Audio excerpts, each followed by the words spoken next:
नमस्कार मंडळी, मन धागा धागा जोडते नवा या मालिकेच्या आजच्या भागात आज आपण बघणार आहोत. आनंदी रडत असते आणि रडता रडता ती अन्नपूर्णा आणि बाळकृष्णाच्या मूर्तीचं विसर्जन करायला निघालेली असते. तेव्हा सार्थक तिला थांबवतो आणि म्हणतो की अहो हे काय करताय तुम्ही. आनंदी म्हणते की खरं प्रत्येक मुलगी जेव्हा माहेरकडून सासरकडे येते तेव्हा प्रत्येक मुलीची आई तिला अन्नपूर्णाची आणि बाळकृष्णाची मूर्ती देते. मलाही माझ्या आईने दिली होती, परंतु ह्या घरामध्ये मला ह्या दोन्हीही मूर्ती ठेवण्याचा अधिकार नाही आहे आणि माझ्या दोन्हीही मूर्तींना जागासुद्धा नाही आहे. सार्थक तिला समजावत असतो की तुम्ही असं का म्हणताय आणि ह्या मूर्तींना जागा नाही आहे असं कसं काय. कधी ना कधी ह्या मूर्तींना जागा होईलच ना. आणि या घरात तुम्हाला जरी जागा नसली तरी माझ्या मनात तुम्हाला जागा आहे ना. आणि असं म्हणून आनंदीच्या हातातली बाळकृष्णाची आणि अन्नपूर्णाची मूर्ती सार्थक घेतो आणि ड्रॉवरमध्ये पुन्हा ठेवून देतो. आणि सोफ्यावर बसून तो आनंदीला समजावू लागतो की मिस आनंदी असं काहीच नाही आहे, तुम्ही उगाचच स्वतः टेन्शन घेताय. आनंदी म्हणत असते की सर बघा ना, मी जेव्हापासून या घरामध्ये आले तेव्हापासून या घरामध्ये चांगलं तरी काय झालं आहे. माझ्यामुळे तुमच्यामध्ये आणि तुमच्या आईमध्ये गैरसमज निर्माण झाले. माझ्यामुळे घरामध्ये रोज भांडणं होत आहे आणि आज तर डायरेक्ट आकांक्षाचं लग्न माझ्यामुळे मोडलं आहे. दादाने किती मोठा हंगामा केला या घरामध्ये. आता आई मला कसं काय माफ करणार आहेत. तेवढ्यातच आकांक्षा तिथे येते आणि म्हणते की अगं वहिनी, तू असा विचार का करतेयस. आणि त्या मुलाबद्दल आजच मला समजलंय, जर माझ्यावर वाईट वेळ आली असती तर हा मुलगा काय माझ्या साईडने उभा राहिला असता. हा मला वाचवू शकला असता. हा माझ्या पाठीमागे खंबीरपणे उभा राहू शकला असता. कधीच नाही. तर असं म्हणतात की जे होतं ते चांगल्यासाठी होतं आणि माझ्या आयुष्यात चांगलंच झालंय. बरं झालं माझं त्या मुलाशी लग्न नाही झालं. आणि तू आईचं अजिबात टेन्शन घेऊ नको. आईला जे समजवायचे ते मी समजवते. तर मित्रांनो, तुम्ही जर ह्या चॅनलवर नवीन असाल तर प्लीज चॅनलला लगेच सबस्क्राईब करा. आणि आजच्या व्हिडिओचं लाईक्सचं टार्गेट असणारे 200 लाईक्स, त्यामुळे हे टार्गेट पूर्ण करण्यासाठी आम्हाला मदत करा. धन्यवाद. तर इकडे अण्णा झोपण्याची तयारी करत असतात. मालती अण्णांना म्हणत असते की अहो ऐका ना, मी असं म्हणते की आपण जाऊयात का दुसऱ्या घरामध्ये राहायला. म्हणजे बघा ना, आपण जेव्हापासून या घरामध्ये आलोय तेव्हापासून काही ना काही कटकटी चालू आहे. मनोज इथेच विचित्रपणे वागायला लागलाय. मनोज इथेच दारू प्यायला लागलाय. मला असं वाटतंय की ह्या जागेतच काहीतरी दोष आहे. अण्णा म्हणतात की असं कसं म्हणतेस तू. जागेतले दोष तुला दिसताय आणि आपल्या मुलाचे दोष तुला दिसत नाहीये का. ही जागा त्याला दारू प्यायला सांगते, ही जागा त्याला वाईट वागायला सांगतेय का. मालती म्हणत असते की अहो पण त्याला जर ह्या घरामध्ये नाही राहावंसं वाटत आहे तर आपण दुसरीकडे कुठेतरी राहूयात ना. तो म्हटलाय मला की जेव्हा आपण या घरातून निघू ना तेव्हा तो नक्कीच काहीतरी पैशांचा प्रयत्न करणार आहे. हो की नाही लीना. लीना सुद्धा म्हणते की हो अण्णा, हे मला म्हटले होते की हे 2-3 ठिकाणी पैशांची तयारी करताय म्हणून. अण्णा म्हणतात की कसे पैसे जमवणार आहे तो. असे दारू पिऊन, माझ्या मुलीला असा त्रास देऊन, माझ्या मुलीच्या सासरी जाऊन असा गोंधळ करून. हे बघा, सगळ्या गोष्टींचं सोंग करता येतं परंतु पैशांचं सोंग नाही करता येत. आणि आपण जर ह्या घरामधून दुसऱ्या घरामध्ये गेलो तर त्या घराचं भाडं कसं आणणार आहोत आपण. याची धड नोकरीही नाहीये, त्या घराचं भाडं कसं भरणार आपण. तर हे घर आपल्याला ज्याने दिलंय त्याच्यावरच खूप मेहरबानी आहे. या घराचं अजून आपण भाडं दिलं नाहीये. लाईट बिल सुद्धा तो माणूस भरतोय. आणि जर दुसऱ्या घरामध्ये जर आपण राहायला गेलो तर तिकडचं कोण करणार आहे. आणि आपले इथे खाण्याचे वांदे आहेत आणि आपण कसं काय तिकडं सर्व्हाइव्ह करायचं. लीना म्हणते की हो आई, अण्णा म्हणताय ते सुद्धा बरोबर आहे. आपण सगळ्या गोष्टींचं सोंग आणू शकतो परंतु पैशांचं सोंग नाही आणू शकत. तर मालती म्हणत असते की परंतु अहो तुम्ही एकदा तरी विचार करा ना. मनोज म्हणतोय ना तो काहीतरी करेल म्हणून. त्याला फक्त या घरात राहायचं नाहीये. आपण काहीतरी करूयात ना त्याच्यासाठी प्रयत्न. तेव्हा अण्णा म्हणतात की मालती बस झालं. तुला आणि मनोजला जिकडं जायचं तिकडं तुम्ही जा, परंतु मी येणार नाही. खरं तर खूप मेहरबानी करून सार्थक सरांनी आपल्याला हे घर राहायला दिले. आपल्या अडचणीच्या काळात आपल्याला त्यांनी मदत केली आहे. आपलं नवीन घरसुद्धा आपल्याला ते बनवून देत आहे, त्याचीही डागडुजी चालू आहे. आणि आपल्याला त्यांनी मदत केली आहे आपल्याला हे घर देऊन आपल्या अडचणीच्या काळात. आणि आता जर आपण हे घर सोडून गेलं तर त्यांना वाईट नाही वाटणार का.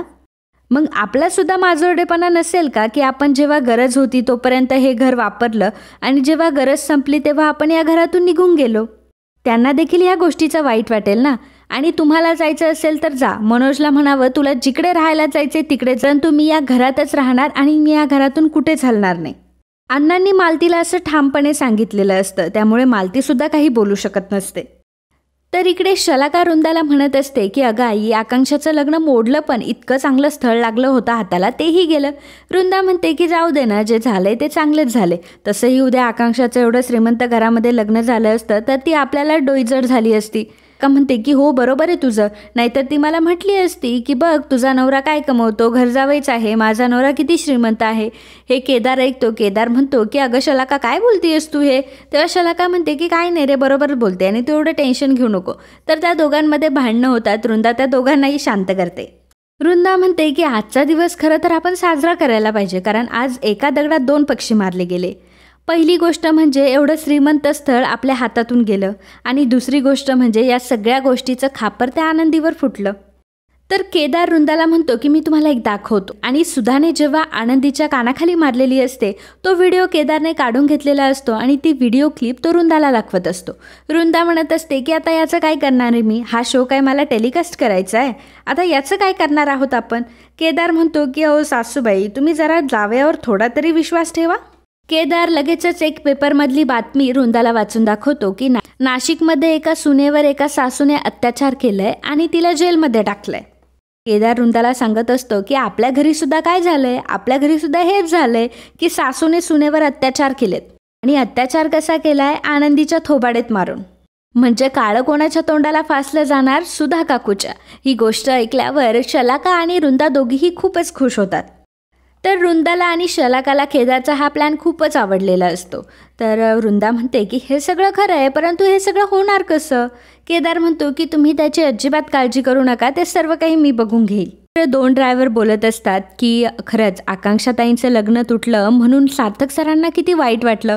अक्षरशः सार्थक सरांच्या डोळ्यात पाणी आलं होतं. एका बहिणीचं लग्न मोडल्यावर भावाला तर वाईट वाटणारच ना, असं त्या 2 ड्रायव्हरमध्ये बोलणं चालू असतं. आणि ही गोष्ट ऐकतात अण्णांना फार वाईट वाटतं आणि अण्णा माघारी निघतात.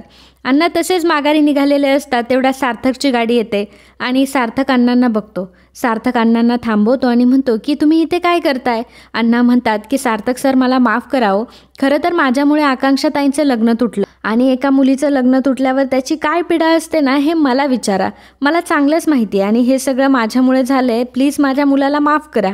सार्थक म्हणत असतो की अहो काका तुम्ही टेन्शन घेऊ नका.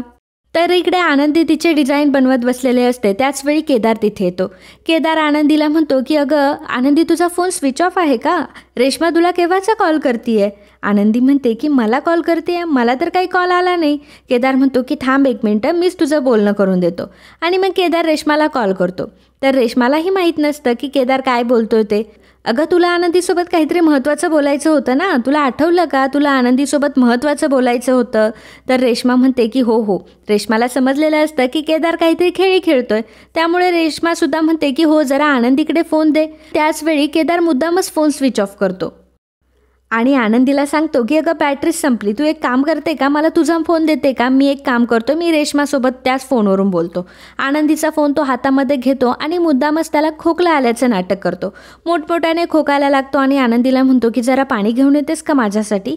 आनंदी पाणी घेण्यासाठी खाली जा. तेवढ्या वेळातच लगेचच जो व्हिडिओ असतो तो व्हिडिओ लगेचच आनंदीच्या मोबाईलमध्ये सेंड करतो आणि आनंदीच्या मोबाईलवरून महिला आयोगाला सेंड करतो. आनंदीच्या मोबाईलवरून आता तो व्हिडिओ महिला आयोगाला गेलेला असतो.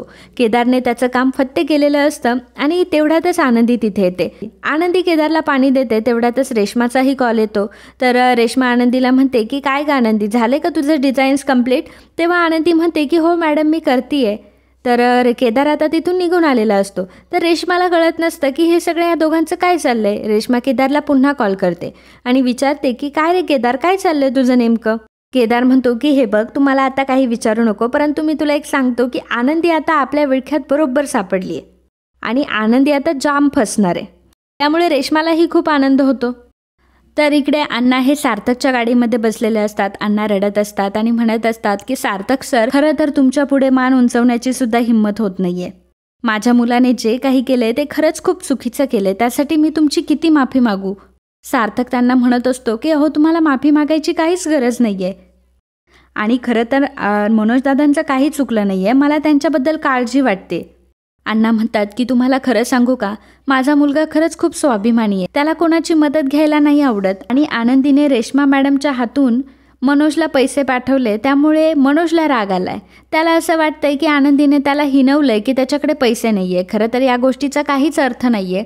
त्याला असं वाटायला पाहिजे की आपल्या बहिणीला आपली काळजी आहे म्हणून तिने आपल्यासाठी पैसे पाठवले, परंतु या गोष्टीचा तो वेगळाच अर्थ काढतोय. सार्थक आता विचार करू लागतो की मला एक समजत नाही आहे की आनंदीने कधी मनोजदादांना पैसे पाठवले आणि आनंदीने रेश्माकडून का पैसे पाठवले. आनंदी स्वतःसुद्धा जाऊ शकत होती आणि आता सार्थकला रेश्मावर पूर्ण डाऊट यायला लागतो. आणि मित्रांनो, आजचा हा भाग इथेच संपतो. तर महिला आयोगाच्या काही महिला आता घरी आलेल्या असतात आणि त्या सुधाला बोलू लागतात. सुधाच्या नावाने त्या घोषणा देत असतात, म्हणत असतात की सुधा राज्याध्यक्ष हाय हाय. महिला सांगतात की सुधा राज्याध्यक्ष, तुमच्या विरोधात आमच्याकडे कंप्लेंट आली आहे आणि तुमच्या घरामध्ये डोमेस्टिक व्हायलन्स चालला आहे. सुधा म्हणते की 1 मिनिट, तुम्ही आधी हिला विचारा की ही कोण आहे. मुळातच ही माझी सूनच नाही आहे. तुम्ही पहिल्यांदा हिला विचारा की हिच्याकडे काय पुरावा आहे माझी सून असल्याचा. तर आनंदी आता सुधाकडे बघू लागते. तर महिला आयोगांनी सोबत काळीशाई आणलेली असते. सुधाच्या तोंडाला त्या काळं फासणार असतात. तर मित्रांनो, असेच मन धागा धागा जोडते नवा या मालिकेचे डेली अपडेट बघण्यासाठी आत्ताच आपल्या चॅनलला सबस्क्राईब करा. आणि आजचा हा भाग तुम्हाला आवडला असेल तर व्हिडिओला लाईक आणि कमेंट करायला अजिबात विसरू नका. धन्यवाद.